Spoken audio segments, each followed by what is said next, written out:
एक गांव में अर्जुन और मोहन नाम के दो किसान रहते थे।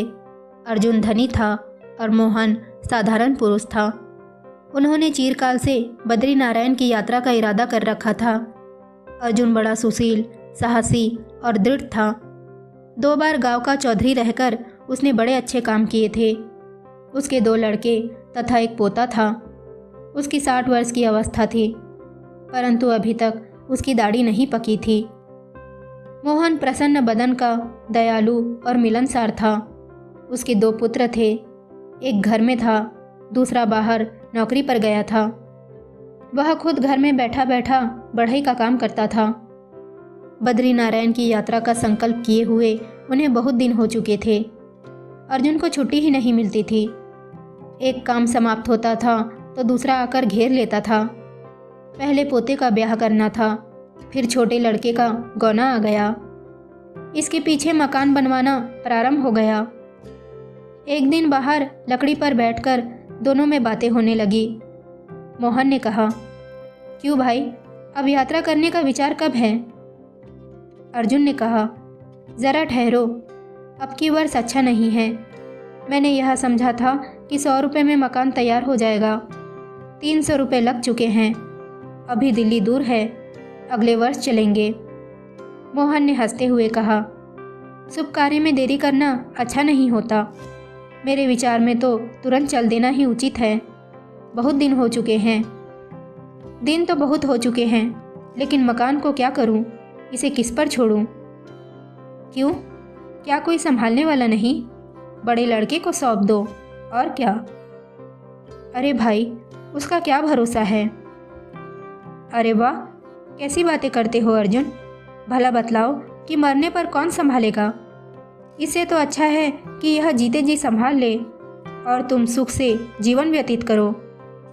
यह तो सत्य है मोहन, पर किसी काम में हाथ लगाकर उसे पूरा करने की इच्छा सभी की होती है। काम तो कभी पूरा नहीं होता है अर्जुन, कुछ ना कुछ कसर रह ही जाती है। कल की ही बात है, रामनवमी के लिए स्त्रियां कई दिन से तैयारियां कर रही थी।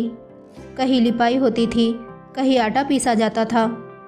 इतने में ही रामनवमी आ पहुंची। बहू बोली कि परमेश्वर की कृपा है कि त्यौहार बिना बुलाए ही आ जाते हैं, नहीं तो हम अपनी तैयारियां ही करती रहें। वो सब तो ठीक है मोहन, पर एक बात और है। इस मकान पर मेरा बहुत रुपया खर्च हो चुका है। इस समय रुपए का भी तोड़ा है। कम से कम 100 रुपये तो चाहिए, नहीं तो यात्रा कैसी होगी? मोहन ने हंसकर कहा, हाँ भाई, जो जितना धनवान होता है वह उतना ही कंगाल होता है। तुम और रुपए की चिंता जाने दो। मैं सच कहता हूँ, इस समय मेरे पास 100 रुपये भी नहीं, परंतु जब चलने का निश्चय हो जाएगा तो रुपया भी कहीं न कहीं से अवश्य आ ही जाएगा। बस यह बतलाओ कि चलना कब है? अर्जुन ने कहा, तुमने रुपए जोड़ रखे होंगे, नहीं तो कहाँ से आ जाएंगे? बताओ तो सही। नहीं, मैंने कुछ नहीं जोड़ा। घर में से कुछ और कुछ माल बेचकर और पड़ोसी कुछ चौखट आदि मोल लेना चाहता है, उसे सस्ती दे दूंगा। सस्ती बेचने पर पछतावा होगा मोहन। मैं सिवाय पाप के किसी और बात पर नहीं पछताता। आत्मा से कौन सी चीज़ प्यारी है? यह तो सब ठीक है, परंतु घर के कामकाज बिसराना भी तो उचित नहीं, और आत्मा को बिसराना तो और भी बुरा है अर्जुन। जब कोई बात मन में ठान ली तो उसे पूरा किए न छोड़ना चाहिए। अंत में चलना निश्चय हो गया। 4 दिन पीछे जब विदा होने का समय आया तो अर्जुन बड़े लड़के को समझाने लगा कि मकान पर छत इस प्रकार डालना, भूसी बखार में इस प्रकार जमा कर देना, मंडी में जाकर अनाज इस भाव से बेचना, रुपए संभाल कर रखना, ऐसा ना हो कि खो जावे। घर का प्रबंध ऐसा रखना कि किसी प्रकार की हानि ना होवे। उसका समझाना समाप्त ही ना होता था। जबकि इसके विपरीत मोहन ने अपनी स्त्री से केवल इतना ही कहा कि तुम चतुर हो, सावधानी से काम करती रहना। मोहन तो घर से प्रसन्न मुख बाहर निकला और गांव छोड़ते ही घर के सारे बखेड़े भूल गया। साथी को प्रसन्न रखना, सुखपूर्वक यात्रा से लौट आना उसका मंतव्य था। राह चलता था तो ईश्वर संबंधी कोई भजन गाता या किसी महापुरुष की कथा कहता। सड़क पर अथवा सराय में जिससे भेंट हो जाती उससे बड़ी नम्रता से बोलता। अर्जुन भी चुपके चुपके चल तो रहा था, परंतु उसका चित्त व्याकुल था। सदैव घर की चिंता लगी रहती थी। लड़का अनजान है, कौन जाने क्या कर बैठे, अमुक बात कहना भूल गया। ओहो, देखूँ तो मकान की छत पड़ती है या नहीं। यही विचार उसको हरदम घेरे रहते थे। यहाँ तक कि कभी कभी लौट जाने को तैयार हो जाता था। चलते चलते 1 महीना हो गया। पहाड़ पर पहुँच गए। पहाड़ी में बड़े अतिथि सेवक होते हैं। अब तक तो यह मोल का अन्न खाते रहे थे, लेकिन अब उनकी खातिरदारी होने लगी। लेकिन आगे चलकर वे ऐसे देश में पहुँचे जहाँ दुर्घट अकाल पड़ा हुआ था। खेतियाँ सब सूख गई थी, अनाज का एक दाना भी नहीं उगा था। धनवान कंगाल हो गए थे और धनहीन देश छोड़कर भीख मांगने बाहर भाग गए थे। यहाँ उन्हें कुछ कष्ट हुआ। अन्न कम मिलता था और वह भी बड़ा महंगा। रात को उन्होंने एक जगह विश्राम किया। अगले दिन चलते चलते एक गांव मिला। गांव के बाहर एक झोपड़ा था। मोहन थक गया था। बोला कि मुझे प्यास लगी है, तुम चलो, मैं इस झोपड़े से पानी पीकर अभी तुम्हें आ मिलता हूँ। अर्जुन बोला कि अच्छी बात है, पी आओ, मैं धीरे धीरे चलता हूँ। झोपड़ी के पास जाकर मोहन ने देखा कि उसके आगे धूप में एक मनुष्य पड़ा है। मोहन ने उससे पानी मांगा। उसने कोई उत्तर नहीं दिया। मोहन ने समझा कि कोई रोगी है। समीप जाने पर झोपड़े के भीतर एक बालक के रोने का शब्द सुनाई दिया। किवाड़ खुले और वह भीतर चला गया। उसने देखा कि नंगे सिर केवल एक चादर पर एक बुढ़िया धरती पर बैठी है। पास में भूख का मारा हुआ एक बालक बैठा रोटी रोटी पुकार रहा है। चूल्हे के पास एक स्त्री तड़प रही है। उसकी आंखें बंद हैं और कंठ रुका हुआ है। मोहन को देखकर बुढ़िया ने पूछा, तुम कौन हो, क्या मांगते हो? हमारे पास कुछ नहीं है। मोहन ने कहा कि मुझे प्यास लगी है, पानी मांगता हूँ। बुढ़िया ने झिड़क कर कहा, यहाँ न बर्तन है न कोई लाने वाला, यहाँ कुछ नहीं, जाओ अपनी राह लो। क्या तुम में से कोई ऐसा नहीं जो उस स्त्री की सेवा कर सके? जी नहीं, कोई नहीं। बाहर मेरा लड़का भूख से मर रहा है, यहाँ हम सब भूख से मर रहे हैं। यह सब बातें हो ही रही थी कि बाहर से वह मनुष्य भी गिड़गिड़ाता भीतर आया और बोला कि काल और रोग ने हम दोनों को मार डाला। यह बालक कई दिन से भूखा है, क्या करूं? यह कहकर रोने लगा और हिचकी बन गई। मोहन ने तुरंत अपने थैले में से रोटी निकालकर उसके आगे रख दी। बुढ़िया बोली कि इनके कंठ सूख गए हैं, बाहर से पानी ले आओ। मोहन ने बुढ़िया से कुएं का पता पूछकर बाहर गया और पानी ले आया। सबने रोटी खाकर पानी पिया, परंतु चूल्हे के पास वाली स्त्री बड़ी तड़पती रही।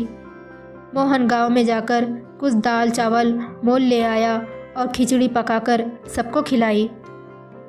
तभी बुढ़िया बोली, भाई क्या सुनाऊं, निर्धन तो हम पहले ही थे, उस पर यह अकाल पड़ गया, हमारी और भी दुर्गति हो गई। पहले पहल तो पड़ोसी अन्न उधार देते रहे, परंतु वे क्या करते, वे आप भूखों मरने लगे, हमें कहाँ से देते। उस मनुष्य ने कहा कि मैं मजूरी करने निकला तो 2-3 दिन बाद कुछ मिला, फिर किसी ने नौकर न रखा। बुढ़िया और लड़की भीख मांगने लगी। अन्न का अकाल था, कोई भीख भी न देता था। बहुत प्रयत्न किए पर कुछ न बन सका। भूख के मारे घास खाने लगे। इसी कारण यह मेरी स्त्री चूल्हे के पास पड़ी तड़प रही है। बुढ़िया ने कहा कि पहले कई दिनों तक तो मैं चल फिर कर कुछ धंधा करती रही, परंतु कहाँ तक कर पाती। भूख और रोग ने जान ले ली। जो हाल है तुम अपने नेत्रों से देख रहे हो। उनकी व्यथा सुनकर मोहन ने विचारा कि आज रात यही रहना उचित है, साथी से कल मिल लेंगे। प्रातःकाल उठकर वह गांव में गया और खाने पीने की चीज़ें ले आया। घर में कुछ न था। वह वहाँ ठहरकर इस तरह काम करने लगा मानो अपना ही घर है। 2-3 दिन के बाद सब चलने फिरने लगे और वह स्त्री उठ बैठी। चौथे दिन एकादशी थी। मोहन ने विचारा कि आज संध्या को इन सबके साथ बैठकर फलाहार करके प्रातःकाल चल दूंगा। वह गांव में जाकर दूध, फल और सामग्री लाकर बुढ़िया को दे दिया और स्वयं पूजा पाठ करने मंदिर में चला गया। इन लोगों ने अपनी ज़मीन एक जमींदार के यहाँ गिरवी रखकर अकाल के समय अपना निर्वाह किया था। मोहन जब मंदिर गया तब किसान युवक जमींदार के पास पहुँचा और विनयपूर्वक बोला, चौधरी जी, इस समय रुपए देकर खेत छुड़ाना मेरे काबू के बाहर है। यदि आप इस चौमासे में मुझे खेत बोने की आज्ञा दे दे तो मैं मेहनत मजूरी करके आपका ऋण चुका दूंगा। परंतु चौधरी कब मानता था। वह बोला कि बिना रुपए दिए खेत नहीं बो सकते, जाओ अपना काम करो। वह निराश होकर घर लौट आया। इतने में मोहन भी पहुंच गया। जमींदार की बात सुनकर वह मन में विचार करने लगा कि जब यह जमींदार खेत नहीं बोने देता तो इन किसानों की प्राण रक्षा कैसे होगी।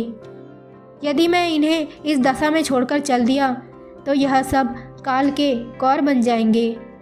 कल नहीं, मैं परसों जाऊंगा। मोहन अब बड़ी दुविधा में पड़ गया था। न रहते ही बनता था, न जाते ही बनता था। रात को पड़ा पड़ा सोचने लगा, यह तो अच्छा बखेड़ा फैला। पहले तो अन्न पानी, अब खेत छुड़वाना, फिर गाय और बैलों की जोड़ी भी मोल देना पड़ेगा। मोहन, तुम किस जंजाल में फंस गए हो। जी चाहता है कि वह उन्हें ऐसे ही छोड़कर चल दे, परंतु दया जाने न देती थी। सोचते सोचते आँख लग गई। स्वप्न में देखता है कि वह जाना चाहता है, लेकिन किसी ने उसे पकड़ लिया है। लौट कर देखा तो बालक रोटी मांग रहा है। वह तुरंत उठ बैठा और मन में कहने लगा कि नहीं, अब मैं नहीं जाता। यह स्वप्न शिक्षा देता है कि मुझे इनका खेत छुड़वाना पड़ेगा। गाय बैल मोल लेना और सारा प्रबंध करके ही जाना उचित है।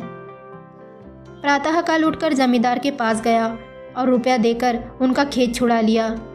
जब एक किसान से एक गाय और 2 बैल मोल लेकर लौट रहा था कि राह में स्त्रियों को बातें करते सुना। बहन, पहले तो हम उसे साधारण मनुष्य जानते थे।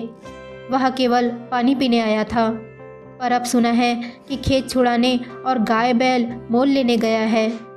ऐसे महात्मा के दर्शन करने चाहिए। मोहन अपनी स्तुति सुनकर वहाँ से टल गया। गाय बैल लेकर जब झोपड़े पर पहुँचा तो किसान ने पूछा, पिताजी, यह कहाँ से लाए। मोहन ने कहा कि यह अमुक किसान से यह बड़े सस्ते में मिल गए हैं। जाओ पशुशाला में बांधकर इनके आगे कुछ भूसा डाल दो।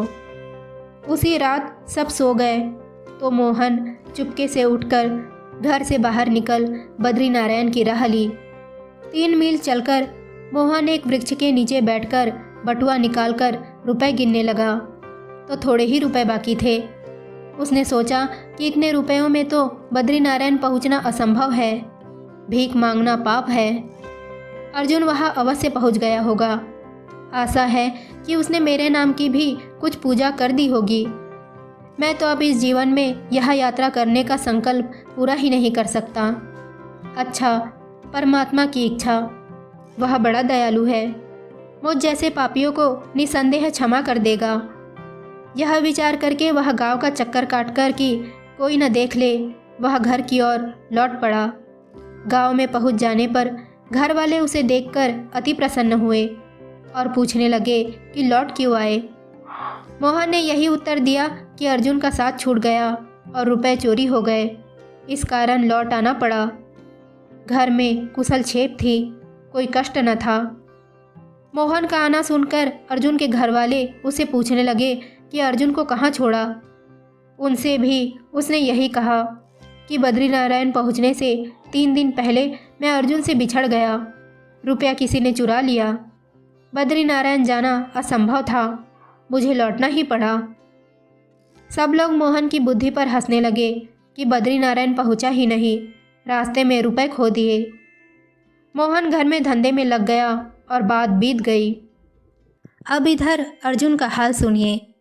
मोहन जब पानी पीने चला गया तब थोड़ी दूर जाकर अर्जुन बैठ गया और साथी की बाट देखने लगा।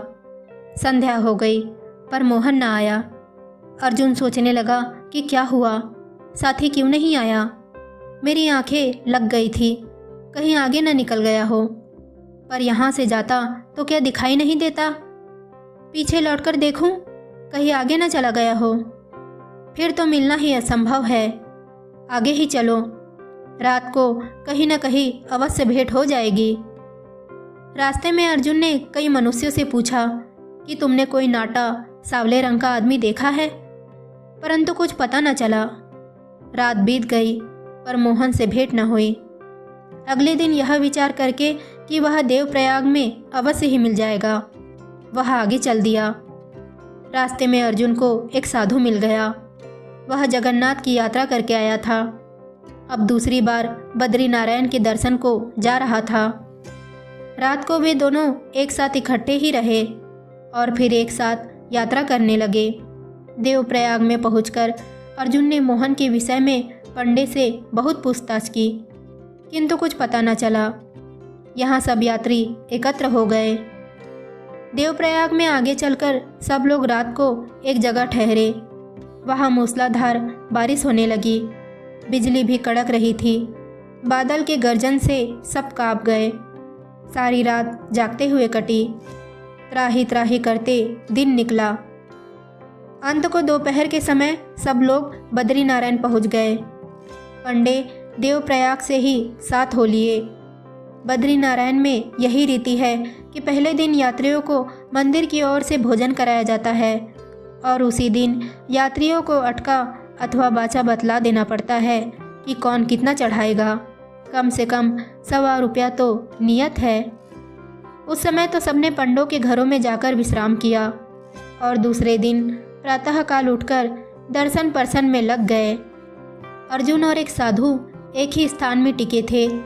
सांझ की आरती के दर्शन करके लौटकर जब घर आए तब साधु बोला कि मेरा तो किसी ने बटुआ निकाल लिया है।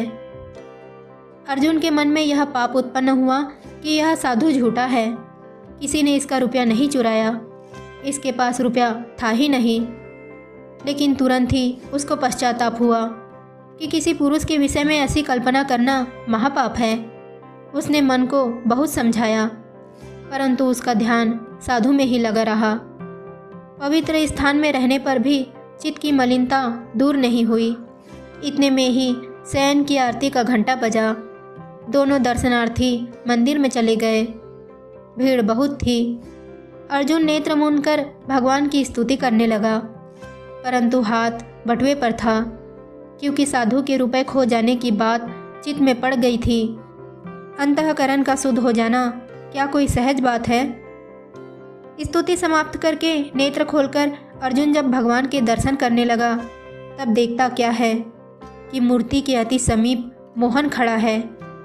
ए मोहन, नहीं नहीं, मोहन यहाँ कैसे पहुँच सकता है? सारे रास्ते तो ढूंढता आया हूँ।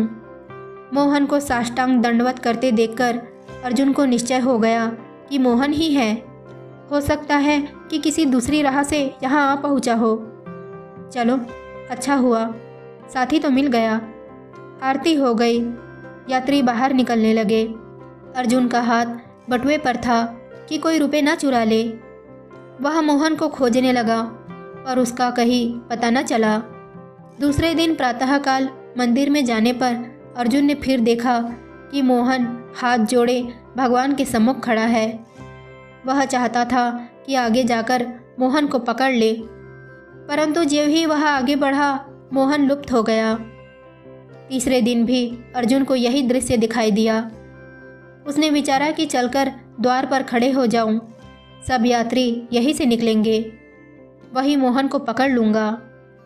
अतः उसने ऐसा ही किया, लेकिन सब यात्री निकल गए। मोहन का पता ही नहीं। एक सप्ताह बद्रीनारायण में निवास करके अर्जुन घर लौट आया। राह चलते समय अर्जुन के चित्त में वही पुराने घर के झमेले बार बार आने लगे। साल भर बहुत होता है, इतने दिन में घर की दशा न जाने क्या हो गई होगी। कहावत है कि छाते लगे 6 मास और 6 दिन में होए उजाड़। कौन जाने लड़के ने क्या कर छोड़ा हो, फसल कैसी हो, पशुओं का पालन पोषण हुआ है कि नहीं। चलते चलते अर्जुन जब उस झोपड़े के पास पहुंचा जहां मोहन पानी पीने गया था, तो भीतर से एक लड़की ने आकर उसका कुर्ता पकड़ लिया और बोली, बाबा बाबा भीतर चलो।